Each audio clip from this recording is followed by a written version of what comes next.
Welcome, everyone. Welcome to this webinar on the right to work and access to the labor market, which is organized by the Global Alliance for the Rights of Older People, GAROP, in partnership with the International Federation on Aging, the IFA. My name is Nena Yoranzi. I'm Human Rights Coordinator at Age Platform Europe and a member of the steering group of GAROP, and I will be moderating this webinar today. This is part of a series of webinars that aim to support civil society organizations to engage with the UN Open-Ended Working Group on Aging, including by allowing you to advocate with your own governments and other stakeholders and strengthening your own direct participation and contributions to this work. The UN, as you may already know, has now opened its call for written inputs for the 11th session of the Open-Ended Working Group that will take place in April next year. Therefore, the purpose of this webinar today is to support you to be able to prepare your own input on the right to work and access to the labor market, which is one of the new areas of rights that will be discussed for the first time during the 11th session. Organizations that have been accredited to the Open-Ended Working Group can submit their own written responses on this theme by replying directly to the call of the UN chair. But even if your organization is not accredited to the Open-Ended Working Group, you can still work within your country, trying to inform and influence your government positions, and as well as work together with the national human rights institutions to prepare written inputs. Now, we're privileged today to have with us our panelist, Consuelo Moreno, who is Advocacy Director of the Fundación Oportunidad Mayor. Consuelo is lawyer from the Pontificia Universidad Católica of Chile. She has a diploma in social gerontology, and before her current position, she worked as coordinator of the Public Policy Commission of Comunidad de Organizaciones Solidarias, the technical teams that are convened by the presidency to work on a vulnerability map. Thank you very much for agreeing to being with us, Consuelo. We look forward to your presentation. Now, Consuelo will give a presentation for about 25 minutes. And after her presentation, there will be about 25 minutes that will allow you as attendees to ask questions. In terms of practicalities, you will see at the bottom of your screen, there is a little box that says Q&A. And I would kindly ask you to only use this function, this Q&A function, to ask the questions. So do not use the chat function, just the Q&A, because this is the one that I will be reading and I will be using as moderator in order to address your questions to Consuelo. I'll do my best to make sure we cover as many questions as possible. If I see that there's some overlapping, I will try to regroup them together for the sake of time.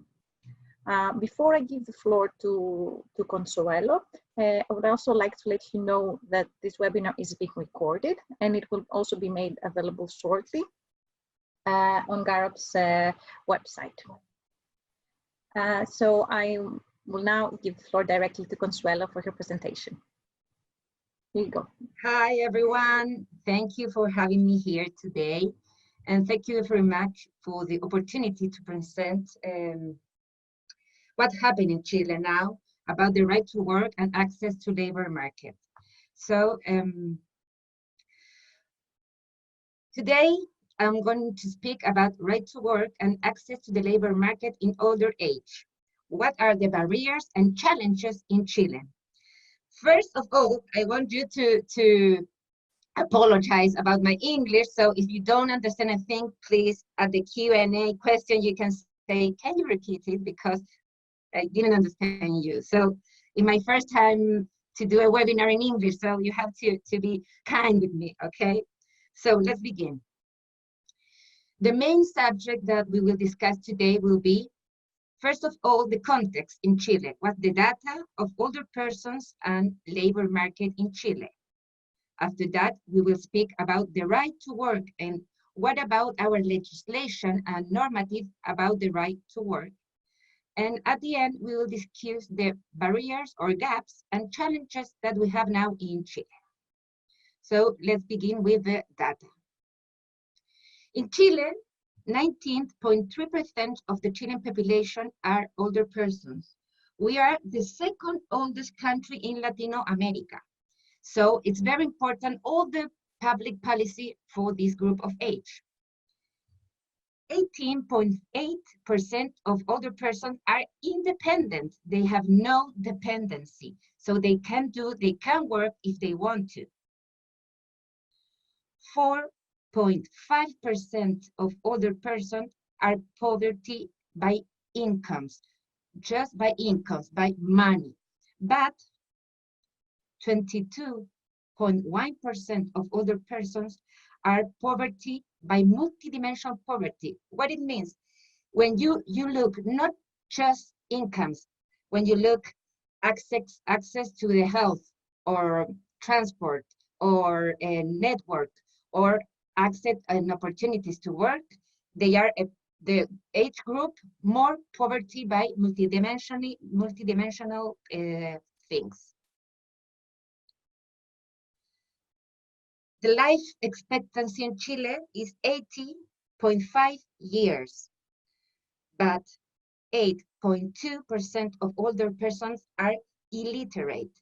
That's very important for the moment to discuss the right to work and the really access to labor market.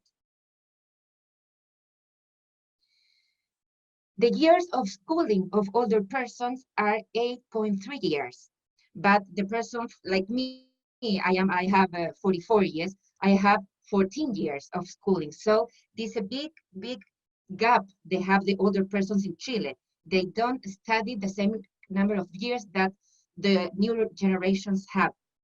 That's a big barrier for going to have the really opportunities to work. And the big number, only 31.8% of older persons work or have now labor participate rate. But let's see some more numbers about labor participation. What about labor participation rate by age group? If you can see the graphic, the people for 65 years and more are the lowest labor participation rate on the older country. It's very, very, very slow. And see the next slide, what happened when we separate by women and men. Women don't have really opportunities into the labor market. Let's see, can you see the 60 to 64%? Almost all the people who is working now over to 60 years are men. What happened with women? The women who now have 80 years or 70 years sometimes didn't go to school. Now they are caregivers of their husband or their grandchildren, and they have no opportunities to go to market. They have no preparation. And that's the reason you can see the lowest participation of women and older women in the labor market is very, very low. It's very preoccupant, very sad. And we have a very interesting survey in Chile, and this survey asks older persons, which is the main reason you worked last month? And like you can see, 66% of older persons said that they work because they have financial needs. That's the needs. Maybe if they ask me, my main reason to work is the same one, financial needs. I like my work, but 66% said financial needs. But when you ask older person, will you still be working if you didn't have the financial needs to do so? Almost 70% said yes. That's a very, very, very important issue for us. People, older persons want to work. And the society and older generations didn't think that, didn't know that older persons want to work. They say, no, it's maybe better if they can go to their home and rest and see television, but no one thinks that they really, really want to work. And why? Because they want to stay reconnect. They want to learn new things. They want to share with another generations. They want to share the experience. So the work is not just for financial needs. It's for make you a better person, to have a goal every day to which I want to wake up and do some new things. So it's very, very important. And this data we now try to tell all the people and the state and the government that people want to work. And what about the occupational category among the active according to age? What are doing the older persons now, the persons who are working, what are they doing? If you can see this graphic, when people are younger, the most of people are salaried employees. They are employees. But when they grew older, when they get oldest, it changed. And most of older persons are employers and self-employed workers. What it means? It can mean a lot of things. One, it can be that they don't have really opportunities on the labor market. No one hires them. So the only way to work is to entrepreneur, to have a self-employed worker, because no one gives me the chance. Also, it can be that I want to work, but I don't want to work all the week, 45 hours per week. I want a little bit more flexibility. I want to do another stuff and not just work. Maybe I want to travel. I want to go to the university and work. And I want to do both things. And the labor law here in Chile is very, very not flexibility. So it's very difficult to do two or more things. And so now we see the context in Chile. What about the numbers about the older persons and labor market? But what happened in our country now about the right to work? Which laws, which normative we have to protect and to promote the right to work of older persons?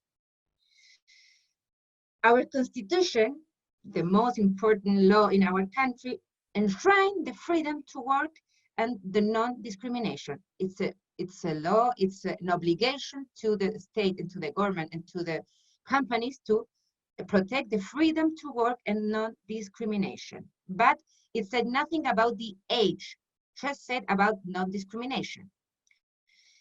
Our labor code recognizes the social function of work and the freedom of people to contract and dedicate their effort to the lawful work they choose. And then here they say age discrimination is prohibited. So by our labor code prohibited the age discrimination, but really no one knows, and no one really take account this article about age discrimination.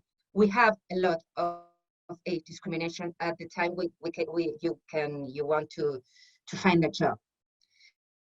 But I have a very good news. 2 years ago, in Chile, we ratified the Inter-American Convention on Protecting the Human Rights of Older Persons. This is very important and very important for all of us, because I think it's going to be a very good example for maybe one time we have an international convention on protecting the human rights of older persons. In Chile, the Inter-American Convention, it's a law. It's mandatory in Chile. 2 years ago, we ratified. So now we have to protect and promote the right to work. And what does the Inter-American Convention say about the right to work? It said, older persons have the right to dignified and decent work and to equal opportunity and treatment on the same terms as other workers, whatever their age. The same warranties, benefits, labor and union rights and pay should apply to all workers in the same employment or occupation and for similar tasks and responsibility. this paragraph for us is very important. I'm going to tell you we have a very big discrimination in pay for older persons. More in another slide, I'm going to tell you the reality in Chile. What states parties show? They have to adopt measures to prevent labor discrimination against older persons. They should adopt measures to prevent labor discrimination. They have to promote formal work. This is very important because we know there are a lot of older persons that are working now, but the informal work or black market, like we said here in Chile. So it's very important to promote formal work because they have all the securities with the formal works, you know? They have to regulate the various forms of self-employment and domestic work. These parties also have to promote, very important, programs and measures that would facilitate a gradual transition into retirement. Very important for our population. And also they have to promote labor policies that take account of the needs and characteristics of older persons. Like, for example, flexibility of hours or place when you want to work. And also they have to, the government have to encourage the design of training and knowledge certification programs in order to promote access for older persons to more inclusive labor market. Like you see, this convention mandatory and it demands and claims the state to do some positive, takes positive measure to help people to continue to working if they want to. So that's the law in Chile. If you see that, it seems, it's very great. You have a very beautiful laws. They promote and protect the right to work for other persons. But we still have a lot of barriers and a lot of challenges. What I think is are the big barriers here in our country. We have normative barriers. And for us, the more important one is that you know that in Chile, the minimum wage for persons over 65 years is 25% lower than the rest of the workers over 18 years of age. This is a discrimination. This law can't continue. The government had to eliminate, but they don't do that. Today, it's still working. This law is very, very, very discrimination. It's a big discrimination. Maybe the most big discrimination in our country. Another normative barrier is that we don't have flexibility in work in Chile. We are very straight, and congressmen don't really trust in flexibility and work flexibility. They say no, the companies gonna fight, and then they're not gonna protect their employers. But we think we really need work flexibility because it's a big opportunity, not just for older person, also for caregivers who are care for older person who have some rate of dependencia, who are dependent. So we need to grow in work flexibility. And another very big normative barrier is that in Chile, poor people have a base solidarity pension. It's a pension for the most poor people who retire with no enough savings.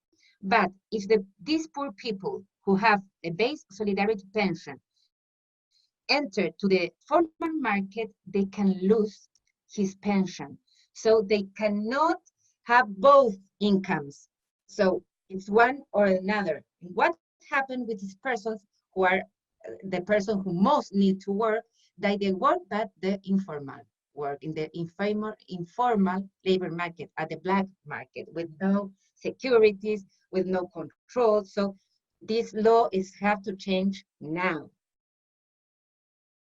So what I think is going to be the big challenges in our country to really promote and protect the right to work of older persons. First of all, remove regulatory barriers. The first big challenge. We are working on that. We are really working on that. You know, I am the director of advocacy of our foundation, and I do a lot of network with other foundations, and now we are really pressured to the government to change and remove the regulatory barriers. That's a big challenge for all the world, I think, that is changing the negative image of old age, the ageism, because I think the most important reason that the companies don't take other workers is because they don't know about the reality of old persons. They thought, no, they are all dependent, they are they have a lot of illness, they don't learn, they are very straight, they don't learn new things, and that's not real. That's not real. So we have to change the mind and the big picture that we have about old persons. So the companies give them more opportunities to work. Also, a big challenge is the digital literacy. A lot of other persons, they don't know how to deal with technologies, Instagram, WhatsApp, and now they are very important tools to really access to the labor market. Another challenge is encourage and accompany the entrepreneurship for other persons. It's very important. A lot of other persons, they don't want to access to the formal market, but they really want to do some entrepreneurship. It's a very difficult word for me, entrepreneurship. They really want to do some entrepreneurship, but they don't know how. No one said how to do a really good job, how to prepare. So it's very important to accompany this process. Also, we don't have the adequate search, preparation, and recruitment. We have a lot of companies that help you with if you want to find a job, but not with the real knowledge about other persons. So with the really needs of other persons. So we have to prepare this company to company and adequate search for a job for other persons. This point is very important, I think. We need really good retirement preparation programs. In Chile, no one prepares you for the retirement. One day you are a very big executive in your company, and the next day you are out. No one tell you what is going to happen. Sometimes you have a very big depression. So it's very important that the companies have a very good retirement preparation programs for the people to really prepare for their future, the big future you have after your retirement. And also, a last point, we think it's very important to have the opportunity to work on job reconversion, maybe, or your life. You work at the, I don't know, the construction market, you are a carpenter, and I don't know, but maybe now you want to share your knowledge with young persons, you want to do some classes, or you want to do something different. So important for the market and also for the old persons to have the opportunity to reconversion. We have some progress. Like I told you, I work at advocacy, and now we have some progress in access, really access of other persons in the market. 2 years ago, Sense, that was the very big department, the state agency who do the training and certification for people, they have limits of age in all their programs. So if you have 68 years, you couldn't take the programs of Sense, the government agency of training. But we fought a lot, we do a lot of advocacy, and we are very happy that this year Sense eliminate the age limit of training and certification. It was a very big winning for our work. So today all the people can take the programs of the state, so the government, for training and certification. It was a very big step on the real access for persons in the programs, the state. And also, the government have a new program named Experiencia Mayor, or Major Experience, and it's an initiative that promotes the recruitment of people aged 60 and over who wish to integrate into the world of work through a monetary subsidy of to the companies, and includes the opportunity for training. It's a very, very new program, so I don't have any results yet to share with you, but we have a very lot of hope that this new program will increase the participation of other persons in the labor market, and will also say the companies, come on, you have to give the opportunities for other persons to work them. They have a lot of experience that will be very useful for your company. And then I want to finish with a story. This man, the picture, was a farmer all his life, a very good farmer. He has 5 kids. But when he turned 65 years old, he said, I don't want to work at the farm anymore. My really passion is to do some furniture. I want to work with my hands. I am an artisan. And then at his 65 years old, he changed. He had a reconversion process, and now he is an artisan. And this man is my dad. So I'm very proud of him, and now he's very happy. So thank you. That's my presentation. Now, if you have some questions, thank you, Bobby, for being here, and stay here until I do my presentation. Thank you so much, Consuelo. It's been a very interesting and comprehensive presentation, and I may just say that your English is excellent. You have nothing to worry about. No, in all honesty, you have covered a lot of ground: the data, the law, the challenges, but also the opportunities and the good practices. And you have shared with us a Latin American perspective, but at least from my own experience, I can also see already some similarities with my own home country, which is Greece. Has nothing to do with Latin America, but some of the challenges are very similar. So I'm sure that what you shared with us will resonate with many of the participants today.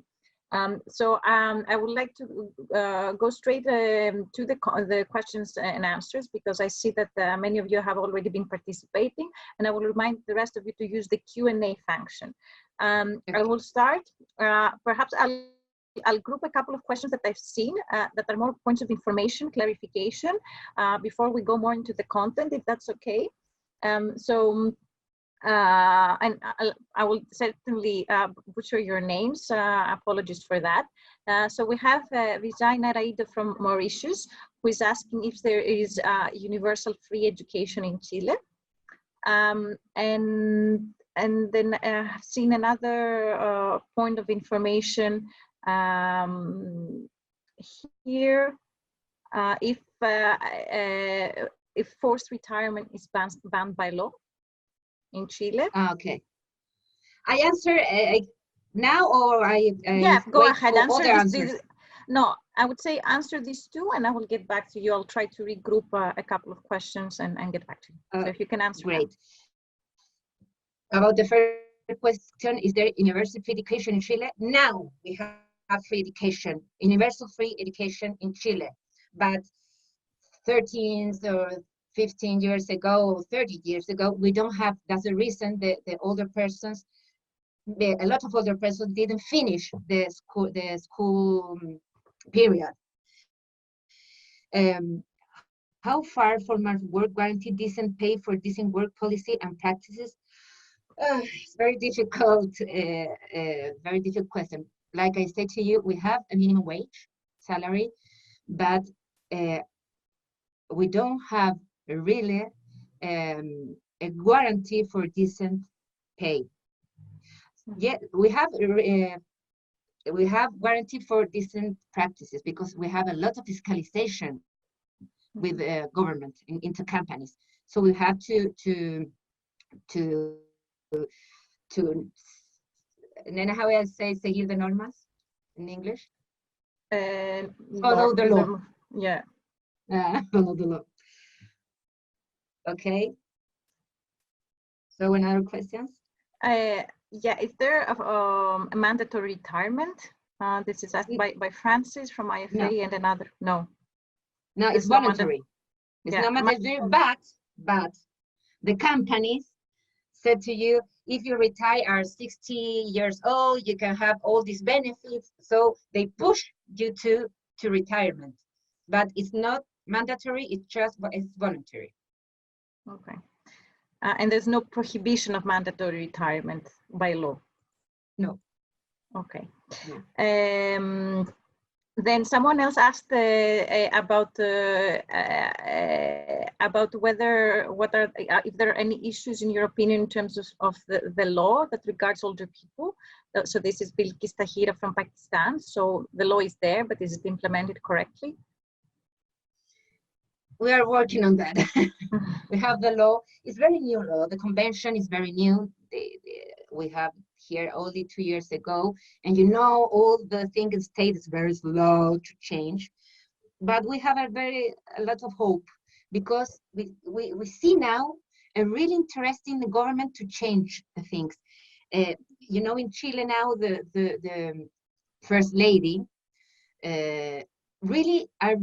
She's really interested in other persons and really interested in give them really opportunities to access to labor market or for a good pension or with cities, very good cities for other persons. Now we have I think a window of opportunities. We are now trying to do the really big modifications we need to really protect and promote the right of the work and really access to the labor market. But it's slow. All the changes in the government is very slow. So, but the hope is the last thing I will love.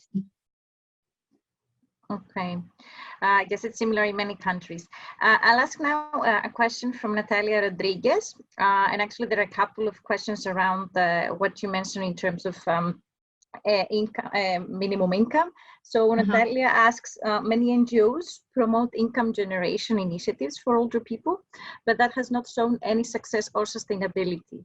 To guarantee an income, how can you promote other initiatives that also allow the to respect the labor rights of older people and allow them to have an occupation without the involvement of the government?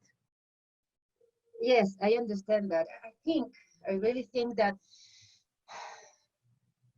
for us and for Fundación Oportunidad Mayor, I think the big change is the ageism, the change of the culture about other persons. I think when you change your view about other persons, it changes in all the things in your lives. So if you see other persons like another person, maybe you will see the experience they can give to you. You can see the big prize that it is to have a other person in your company, to really discover the way they can help your business. And also I think, like I said to you, Chile is an oldest country, so the customers of all the companies are other persons too. So it's very good to understand, if you have your customers are other persons, it's very good to have older workers that understand the really needs of your customers. So it's a very good reason also to say, hey, you have to know inside your company what the really needs of other persons, not what you think the other person needs. I don't know if I explain myself. Yeah, no, absolutely. And in a similar, let's say, question comes from Federica Previtali who is asking, what is your opinion about basic universal income schemes? Whether this would be an instrument to help older people reconstruct their careers. I'm not sure. I'm not economist, but the opinions here in Chile, I think it may be another word, are very, very different. Some people say if you have that, you're gonna prohibit it, the really that the companies take other persons.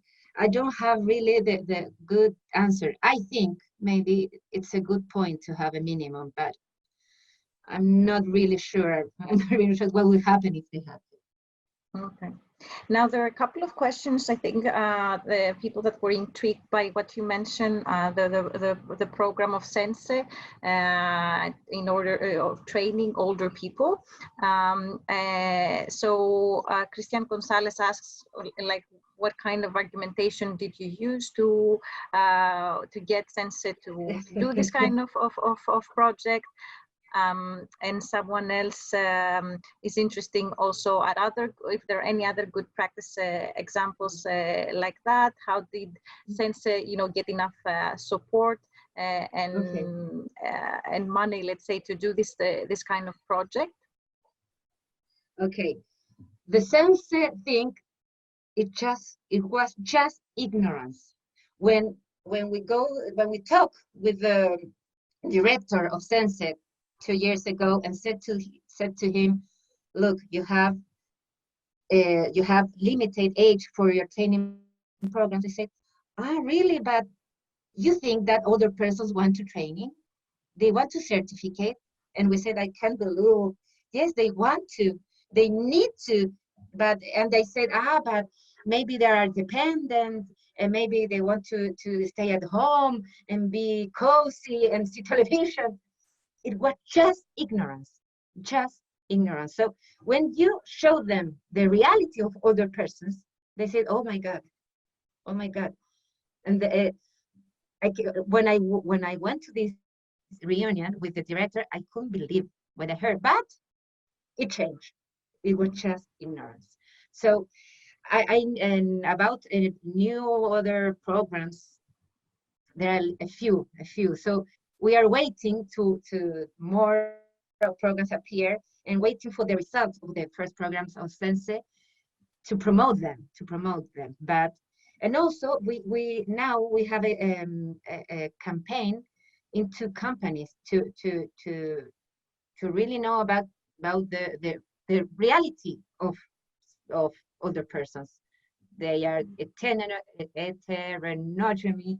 They are not all equals. They are not all healed with illness. So we are waiting. No, not waiting. Working for new opportunities.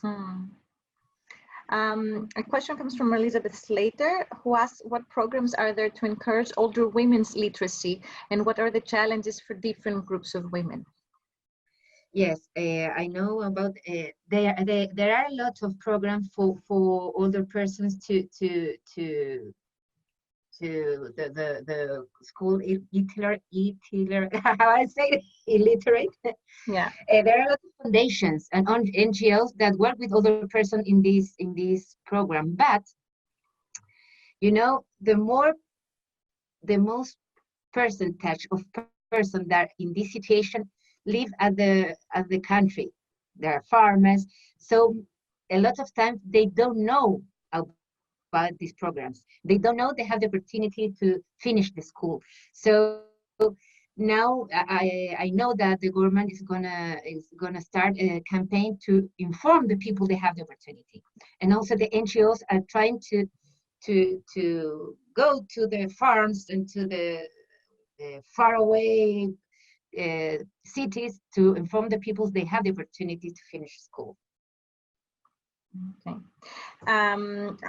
Two again points of information from Musa Ojambo Godfrey, who's asking if Chile has a national social security fund, and Florence Simbiri Jaco, who's also asking if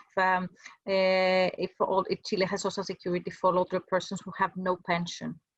Yes, we have a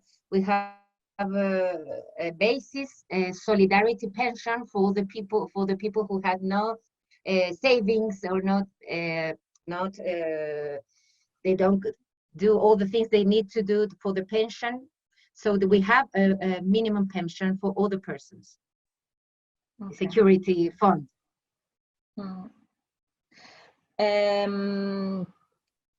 I saw that there were a couple of questions relating to, the youth and older persons divide.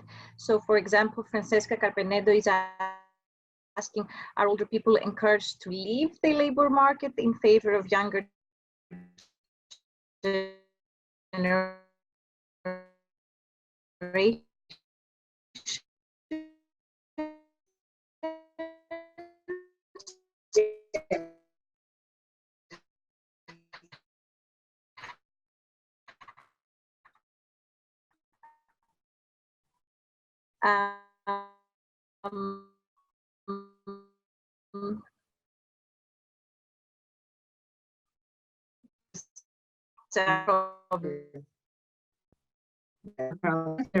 The companies that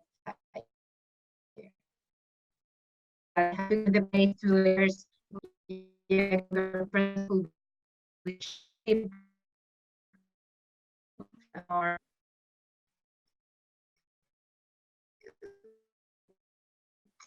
technology to the labor market, and at the same time, ensure younger people, I guess, right to work.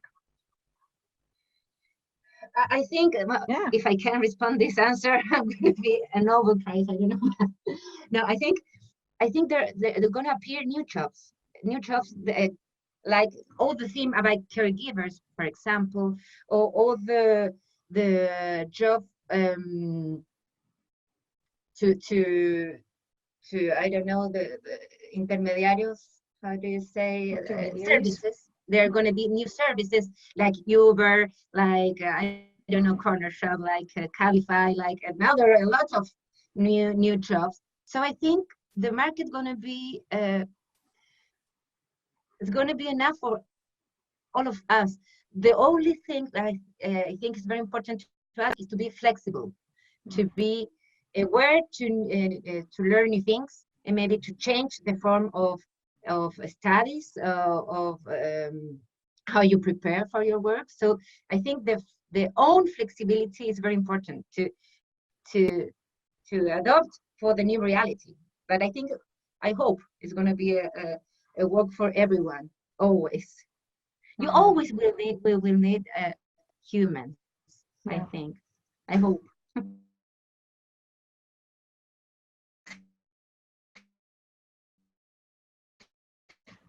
And to close this group of questions and different attitudes, Kira McKinney is asking whether there is also a narrative saying that older people are being selfish because they want to continue. Sorry, I didn't understand. So can you if older people are considered selfish for wanting to continue working, for example, if there are not enough jobs, or if young people need jobs and so on, is that kind of view as well in Chile?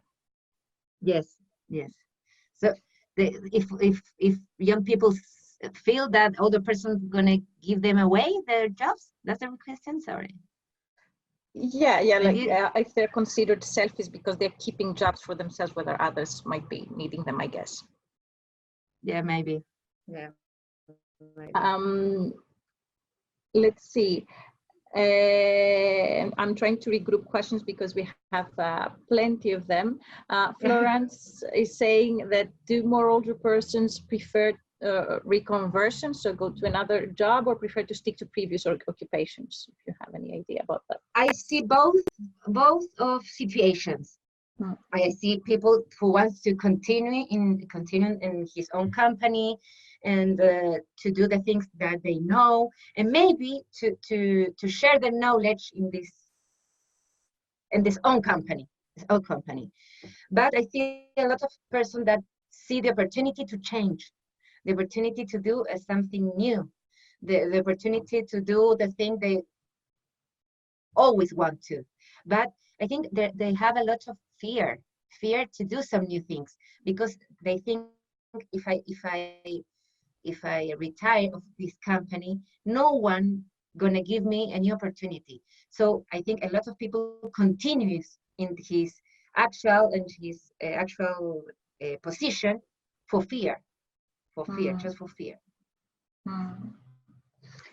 Now, Amy Weiler is asking, what are some of the ways that you can battle ageism within the companies? So, for example, in terms of their hiring practices, recruitment, etc. I see, now we can see in Chile a lot of companies, the big ones, not the small ones, the maybe international companies that are making some effort to really give older persons a really opportunity to work. The only thing I see now is that they give opportunities, but in works with low preparation at the supermarket. Okay, that's okay. It's a very good opportunity. I can't say no, but I think we have to do the next step. We got to do give them opportunities for more preparation jobs, for jobs that they are really prepared to do, not just for wait fruits at the supermarket, you know, because they kind of job they have a lot of opportunities, or like guards or security guards or janitors. They have opportunities like that, but not opportunities to job who needs a more preparation that a lot of people had. Yeah. I'm going through the questions, trying to answer as many as possible, and as diverse as possible. So Anita Rivers is asking if Chile supports also older people as volunteers, or opportunities for the older people to perhaps train or mentor younger people. Yes, it's a very good question. You know that in Chile, we have a survey, a poll that show us the most voluntary people in NGOs are older persons. And not, but young people too, but older persons a lot of. And there are not a government program or a state program, but the NGOs encourage older person voluntarity. And also we have NGOs who are conformed only by seniors. And they made a very good job. We work with one of them, with one of these NGOs, Senior Más is the name, Fundación Más, sorry.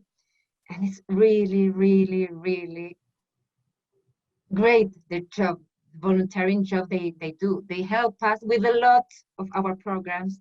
They know a lot of, so for us, it's a very, very big opportunity and very great form to have intergenerational work. So yes, we have that. Mm-hmm. Not a lot, but we want to have more, but it's very interesting.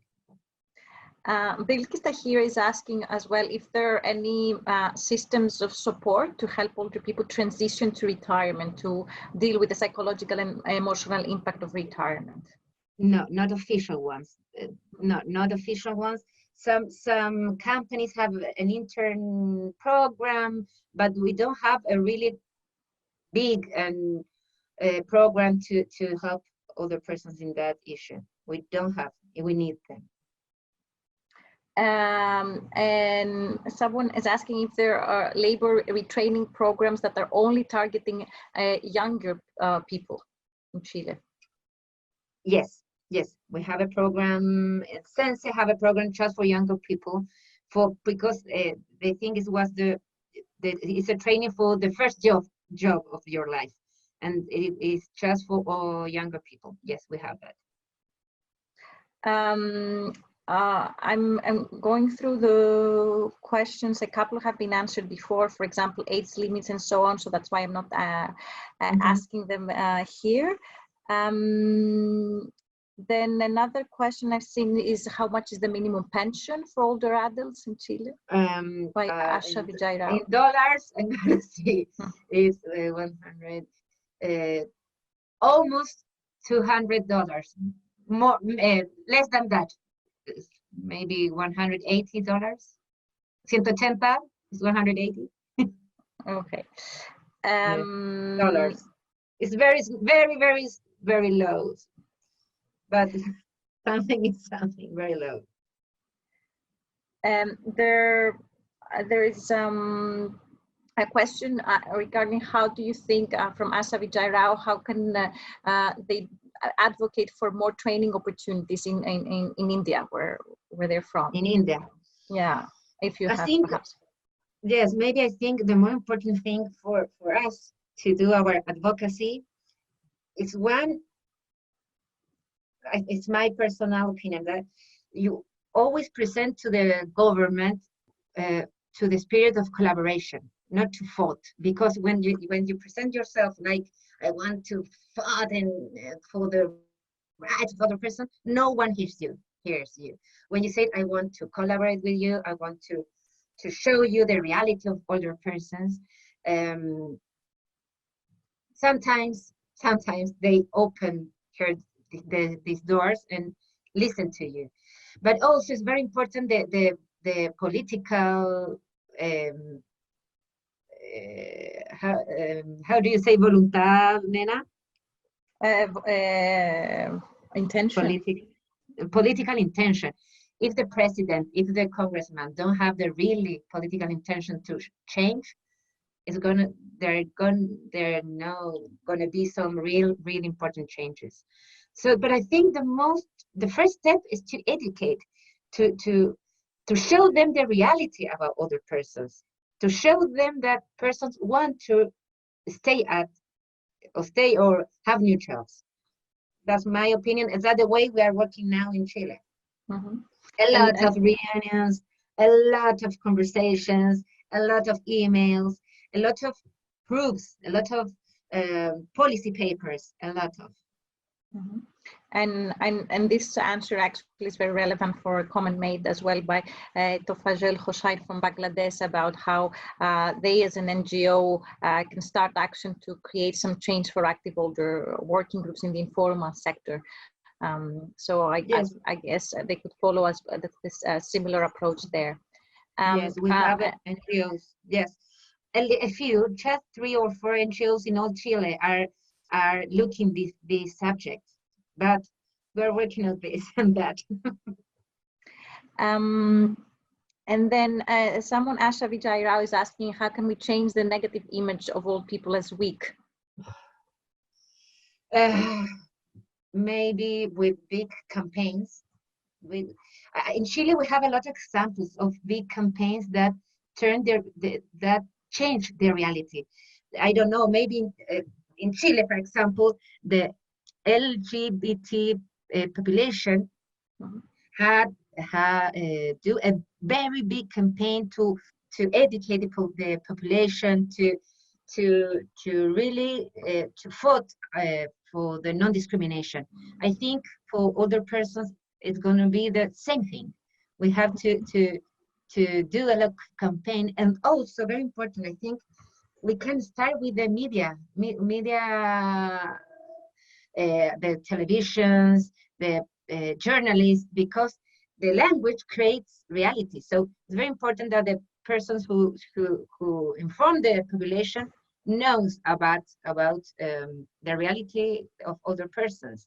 All the journalists said have a very they really really need to know about the reality. So we also do a lot of breakfast or reunions with the press to to show them about the reality of other persons. Mhm. And just the last question or rather comment from Natalia Rodriguez, who says that in Colombia, informal work is also very high, and it's difficult to guarantee older people to stay in the formal labor market. So the idea would be to identify economic clusters or interesting entrepreneur ideas that could organize older people according to their capacities and interests. I don't know if Yes. you have anything to add to that. No, yes, I completely agree with Natalia. Natalia, I'm with you. I think that's a very good, it's a very good idea. Yes, I think that's the way to change this reality. Okay, there are just a couple of rather very informative comments made that I think people, if they look into your slides, they will get the answers, like, Okay. the percentage of older people in Chile and so on. So I will save the time and not answer all that.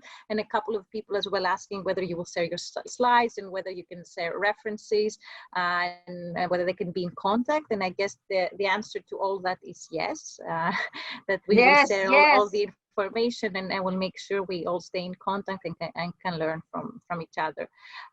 So if there's nothing more urgent at this stage, I would like to thank you, first of all, Consuelo, for your amazing contributions and for covering so much for us today. We learned a lot, and you really inspired us, I think, to work more as well at the national level, because we know that the voice of civil society and older people is what is crucial in this debate, and is what is going to make a difference in this process of the open-ended working group, and it will help us convince more governments to support the convention. So what I'd like to invite you, to encourage all of you to take this conversation forward in your countries, to bring together people, older people, human rights experts, government representatives, to discuss this right and how we can better implement it and protect the rights of older people. For clarification, if you are an NGO that is accredited to the open-ended working group and you want to submit a written contribution, you may do so until the 31st of October. You can find more information about that at the GAROP website.